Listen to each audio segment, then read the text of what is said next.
বলি যে আল্লাহ যদি কোনো দিন একটা পবিত্র কোনো কাজ করে থাকি, আল্লাহর কাছে আমি একদম দোয়া চাই, 2 হাত তুলে মুক্তি দাও, আর ভালো লাগতেছে না, বিরক্ত ধরে গেছে। একসময় টলিউডের আলোচিত দম্পতি ছিলেন শাকিব খান ও অপু বিশ্বাস। তবে সেই সম্পর্কের আড়ালে যে কতটা মানসিক চাপ ও কষ্ট লুকিয়েছিল তা আবার নিজেই প্রকাশ করলেন অপু বিশ্বাস। সম্প্রতি একটি বক্তব্যে অপু বিশ্বাস বলেন, একদিন তিনি আল্লাহর কাছে কেঁদে কেঁদে প্রার্থনা করেছিলেন শাকিবের কবল থেকে তিনি যেন মুক্তি পান। অপু বিশ্বাসের দাবি, শাকিব খান ও তার পরিবারের কিছু আচরণ তাকে ভীষণভাবে আঘাত করেছিল। তিনি মানসিকভাবে একেবারেই ভেঙে পড়েছিলেন। সেই সময় নিজেকে অসহায় মনে করে একমাত্র সৃষ্টিকর্তার কাছেই আশ্রয় নিয়েছিলেন তিনি। অপু আরও জানান, সম্পর্কের ভিতর থেকে তিনি ছিলেন একা। সম্মান, নিরাপত্তা ও মানসিক শান্তির অভাবই তাকে এমন প্রার্থনা করতে বাধ্য করেছিল।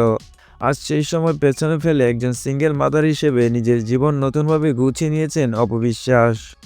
প্রিয় দর্শক, অপু বিশ্বাসের এমন কথা শুনে আপনারা কি বলতে চান এখনই কমেন্ট করে জানিয়ে দিবেন।